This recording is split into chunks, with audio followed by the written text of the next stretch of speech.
Bonsoir, Jonathan. Salut, ça va bien? Oui, ça va très bien. Content de te retrouver. Yes. Tu reviens d'un beau séjour de vacances aux États-Unis. Oui, 3 jours en amoureux dans un chalet. Pas d'enfants. Pas d'Internet, pas d'enfants. Pas d'Internet, pas d'enfants. Pas d'Internet? Pas d'Internet. Tu as survécu? Oui. Wow! Wow. Jonathan, aujourd'hui, tu nous fais faire un tour des nouvelles en commençant par l'Illinois où un projet de loi a fait réagir. Oui, parlant de loi folle, encore une fois. Oui. Le journal de Blaze rapporte que les parents qui refusent à leur enfant des services d'affirmation du genre et des avortements seraient qualifiés d'agresseurs en vertu d'un projet de loi démocrate de l'Illinois, si c'est adopté, bien sûr. Wow. Et ce que dit l'article, la représentante démocrate de l'État, Anna Stavo-Murray, a proposé le projet de loi 4876 qui modifierait la loi sur un signalement des enfants maltraités et négligés pour définir un enfant maltraité comme celui dont les parents refusent l'avortement ou les services d'affirmation de genre. Ça, c'est fou, là. Fait que tu refuses ça à ton enfant, puis tu deviens un enfant maltraité. Wow. Fait que dans l'Illinois, les parents considérés comme des agresseurs d'enfants peuvent perdre la garde de leur enfant s'ils n'acceptent pas les médicaments, genre bloqueurs d'hormones, Ouais. les interventions chirurgicales telles que l'ablation du pénis et des seins.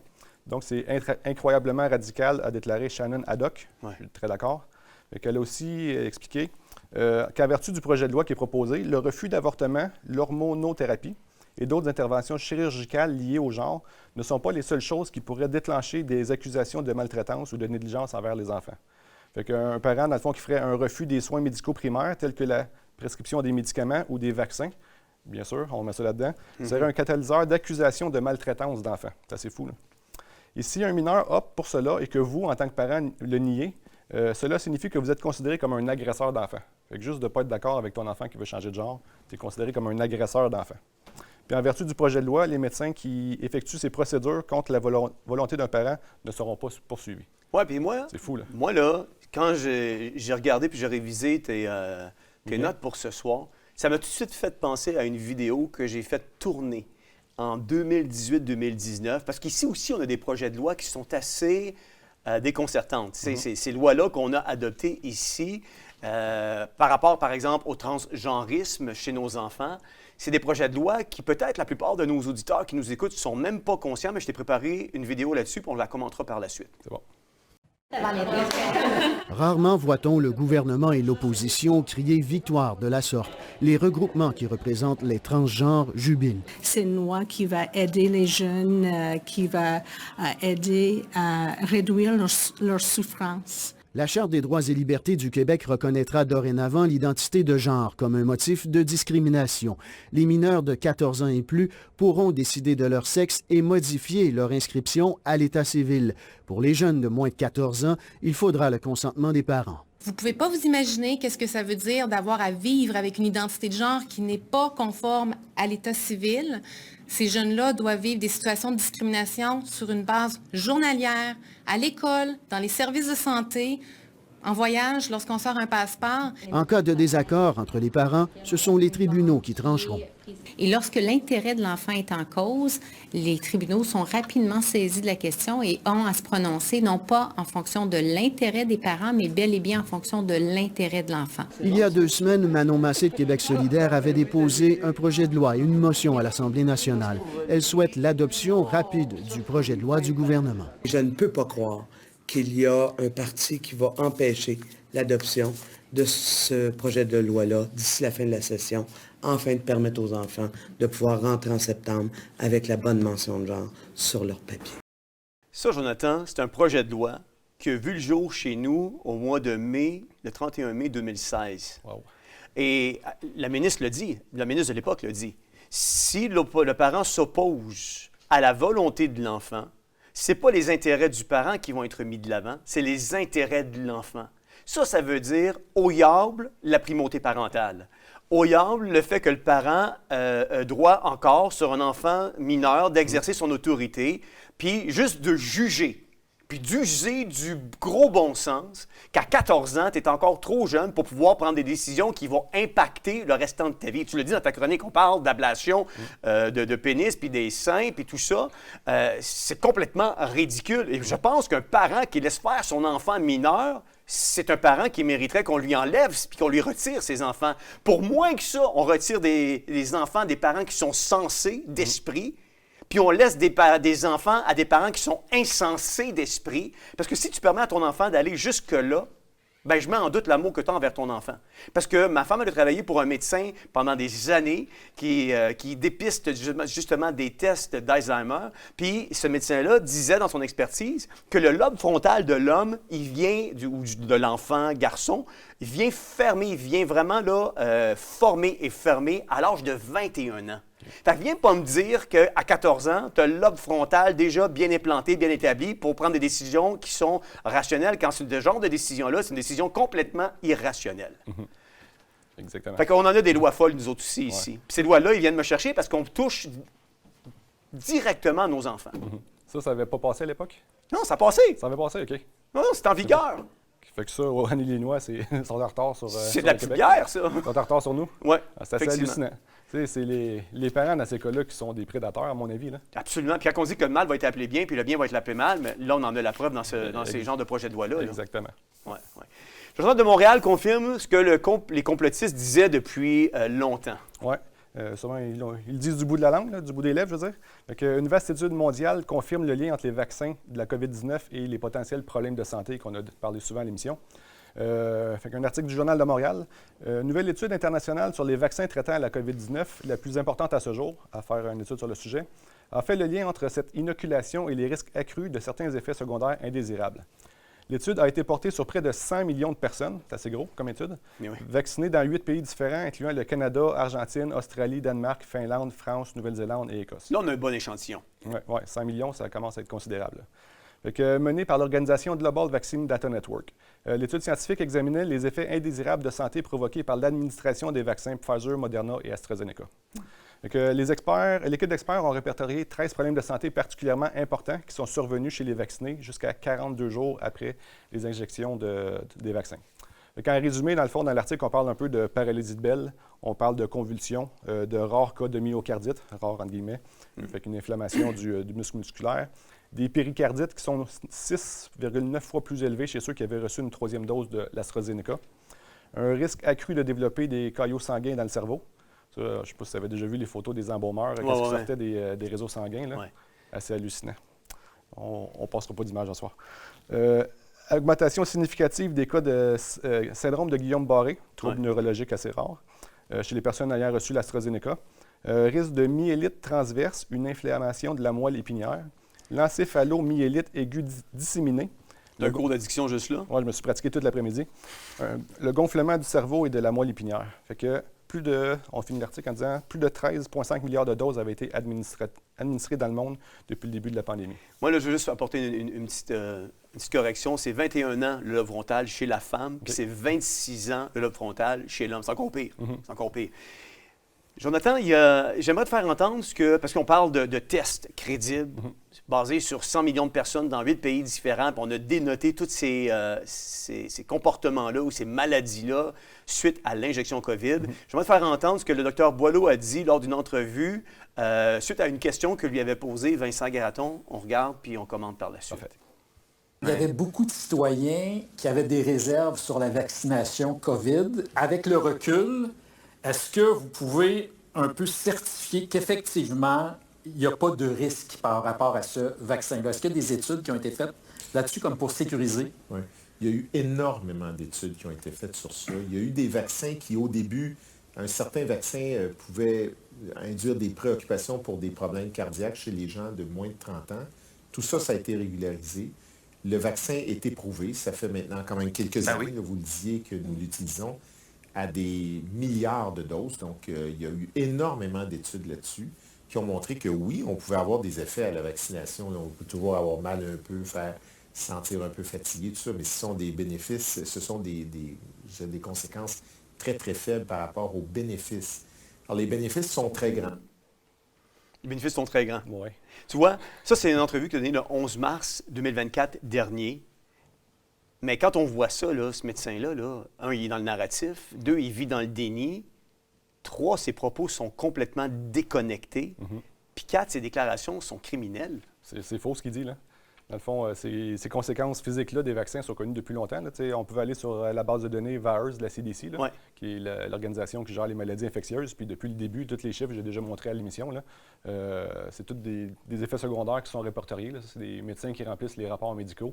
Il y a des milliers de cas de morts, de chocs anaphylactiques, problèmes myocardites, péricardites ou autres. Puis on ne parle pas du turbo-cancer encore. Puis on va, c'est ça. On a tout du monde dans notre entourage qui ont eu des turbo-cancers. C'est ça, c'est assez hallucinant. Il ne peut pas dire, il peut pas affirmer que le vaccin n'a pas de conséquences quand tu vois tout ce qui s'est passé dans la réalité, là, non, c'est ça, sans avoir besoin d'études. C'est assez hallucinant. Là. Les conséquences là, sont assez visibles dans la population. C'est de vivre dans le déni. Oui. Beaucoup de conséquences physiques à ça. Puis, ça fait que je suis encore heureux d'être dans le groupe témoin. Oui. Écoute, selon une étude, 83 des encres de tatouage, on reste des aiguilles. 83 des encres de tatouage contiennent des ingrédients liés à des risques majeurs pour la santé. On reste dans le même thème, aiguilles et problèmes de santé. Oui. Une petite nouvelle, mais quand même importante. Là. Fait que quand les vaccins, les chemtrails puis les poisons dans la nourriture ne suffisent pas, ben là, on a d'autres méthodes plus subtiles avec les tatous. Là. Fait que c'est One American News qui rapporte une analyse de 54 encres couramment utilisées dans les salons de tatouage à travers l'Amérique a révélé que 45 d'entre elles contenaient des additifs non répertoriés, qui n'étaient même pas dans les listes d'ingrédients, notamment des produits chimiques connus pour présenter des risques alarmants pour la santé. Wow. Plusieurs encres contenaient du 2-phénoxyéthanol qui peut provoquer des effets toxiques à forte dose. Puis les chercheurs impliqués dans l'étude ont découvert que l'additif le plus courant était du polyéthylène glycol, un composé pouvant provoquer une insuffisance rénale aiguë. L'étude a été dirigée par le département de chimie de l'Université de Binghamton et a été publiée ce mois-ci dans la revue Analytical Chemistry. Ce qu'ils disent aussi, c'est qu'il y avait eu 18 rappels d'encre de tatouage entre 2003 et 2023, qu'ils étaient contaminés par divers micro-organismes. Puis cependant, les tatouages sont réglementés comme un produit cosmétique aux États-Unis, pas comme un médicament, bien sûr. Ce qui signifie que les ingrédients n'ont pas besoin d'être approuvés par la FDA avant d'être utilisés. Pendant ce temps-là, probablement de la durée de l'étude, plus de 100 millions d'Américains ont au moins un tatouage aux États-Unis, selon le Pew Research Center. Un tiers des Américains ont des vaccins. Puis là-dedans, tu as 83 des encres utilisées qui ont des choses toxiques à l'intérieur. Wow. C'est une autre façon subtile d'intoxiquer la population à long terme. J'ai regardé au Canada, c'est environ 22 des Canadiens qui avaient au moins un tatou. C'est assez populaire chez les Huns, mais c'est quand même assez néfaste pour la santé à long terme. Jonathan, dernière nouvelle, les BRIC créent leur propre système de paiement basé sur le blockchain. Oui. Au printemps, j'avais fait une chronique là, sur le système bancaire, là, la Réserve fédérale américaine qui avait été créée en douce en 1913 là, par les grands banquiers. On avait parlé de la fin du gold standard là, en 1971 par Richard Nixon. On avait parlé des dessous louches du Bitcoin. Dans le fond, on ne sait pas trop c'est qui l'inventeur du Bitcoin, mais ça a habitué les gens à une certaine technologie. Après ça, je suis arrivé avec la finale, c'est un peu les CBDC, les crypto-monnaies des banques centrales. Fait que c'est des dollars américains, mais rendus numériques, tout lié à ton identité numérique. Tu peux contrôler les achats, tu peux lier ça à ton empreinte carbone, tu as trop voyagé, tu as trop mangé de viande rouge ou whatever. Là. Fait que les CBDC, c'est ça. Ça peut être lié dans le futur à ton identité numérique. C'est vers là que les banques occidentales s'en vont. Fait que ça pour dire qu'aussi à l'automne, on a parlé aussi des pays BRICS qui s'alignent un peu pour être les faux sauveurs, selon certains, là, les sauveurs qui vont venir nous libérer du deep state là, qui nous contrôle.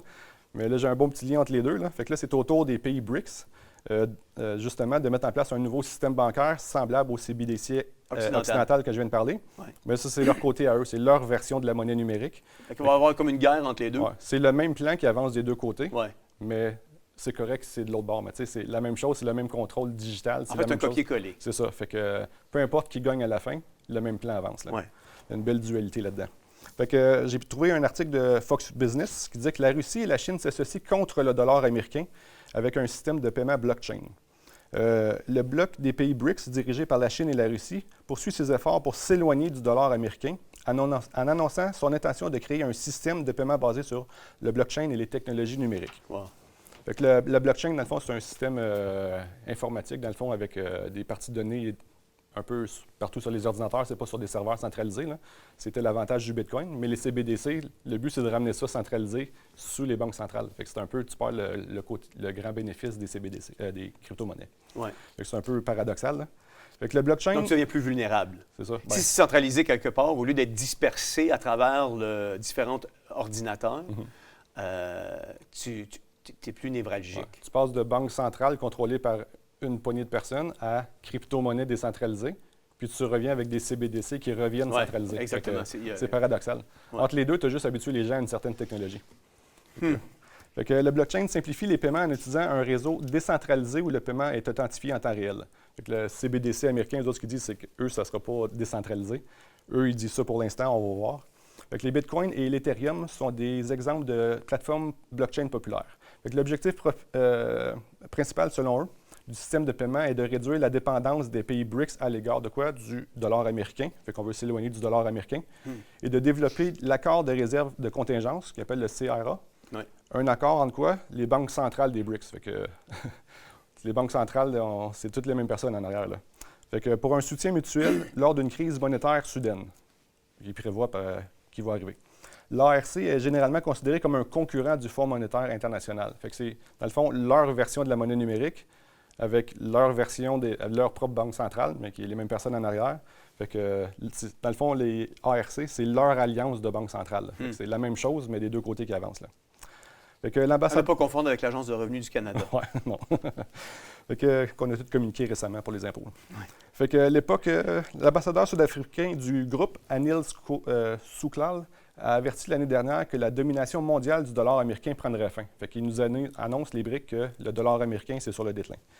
Fait que l'époque d'un monde centré sur le dollar est révolue. C'est une réalité. Nous avons aujourd'hui un système commercial mondial multipolaire. Ouais. Fait que quand, en tant que chrétien, on entend ça, multipolaire, ça sonne le passage de la Babylone mystérieuse qui contrôle le monde actuellement. Les rois, les marchands, remplit le monde de ses péchés, qu'on pourrait appeler le deep state dans notre jargon. C'est passer à un monde multipolaire, c'est les discordes qui vont détruire la Babylone mystérieuse, mais ce que ça nous dit, c'est qu'ils vont amener l'Antéchrist. Fait que c'est le plus bel exemple là, de dualité et d'opposition contrôlée. Là.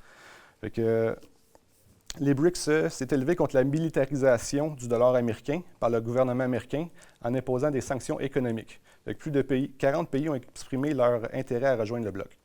Fait que, tu lis ça, clairement, leur but, c'est de renverser la domination américaine qui militarise le dollar américain. Ils font des sanctions si tu ne suis pas leur narratif. Ouais. Mais si on lit entre les lignes, c'est assez clair. Là, ils visent la chute de l'Amérique. C'est notre dernier bastion de la liberté. Donc, les BRICS ne sont clairement pas nos sauveurs. Non. Clairement pas. Puis, tu sais, c'est tout du même monde qui soupe ensemble là, au World Economic Forum, puis au Bilderberg et ces organisations-là. Là. C'est sûr. Fait que, tu prends la Chine qui est à la tête des BRICS, c'est un pays communiste. Fait qu'il n'y a aucun intérêt de venir nous sauver du deep state. Là. Au contraire, la Chine martyrise les chrétiens et les croyants. C'est un ennemi économique, politique puis religieux. Là. Et ennemi de la liberté tout court. Ouais. Puis même chose pour la Russie de Poutine. Sont plus avancés qu'en Occident, je pense, pour les villes 15 minutes. Fait que c'est pas eux autres qui vont venir nous sauver. Fait que, puis en plus, ces adversaires politiques, ils meurent soudainement là, probablement de changement climatique, j'imagine. Fait que c'est un des plus beaux exemples bibliques d'opposition contrôlée à venir à la fin des temps. Là. Ouais. Fait que c'est le passage de la Babylone à un monde multipolaire, comme qu'ils appellent, mais en réalité, c'est les discordes, probablement les BRICS. Oui, c'est ça, tout à fait. Fait que c'est tout le temps problème, réaction, solution qui nous ont habitués. Là. Ils créent un problème, puis ils arrivent avec leur solution pour la légitimiser, mais ils contrôlent tout le temps la solution. Puis en plus, ils accomplissent des prophéties bibliques. Ils accomplissent des prophéties bibliques. De là l'importance de lire la Bible pour ne pas se faire avoir dans toutes ces séductions-là. Absolument. Merci beaucoup, Jonathan, d'avoir été avec nous ce soir. Vous voyez, on vit aujourd'hui des moments qui sont extrêmement significatifs. On vit sous nos yeux l'accomplissement et la réalisation des prophéties des temps de la fin, des prophéties des temps bibliques. Et peut-être que ça peut susciter en chacun d'entre nous des fois une forme d'anxiété, de dire hey, « qu'est-ce qui va arriver? C'est qu'est-ce que demain me réserve? » Puis tout ça. Écoutez, la Bible est claire là-dessus. Il y a un verset qui est dans l'Évangile de Luc qui nous dit « Veillez donc et priez en tout temps, afin que vous ayez la force d'échapper à toutes ces choses qui arriveront et de paraître debout devant le Fils de l'homme. » Ce qui est important, c'est pas tant de la façon que tu as commencé ta course, mais c'est la façon dont tu vas la finir. C'est la façon que tu combats le bon combat. Et puis, je veux t'encourager ce soir à ne pas t'inquiéter, mais à garder tes yeux fixés sur celui qui peut donner la paix par-dessus tout.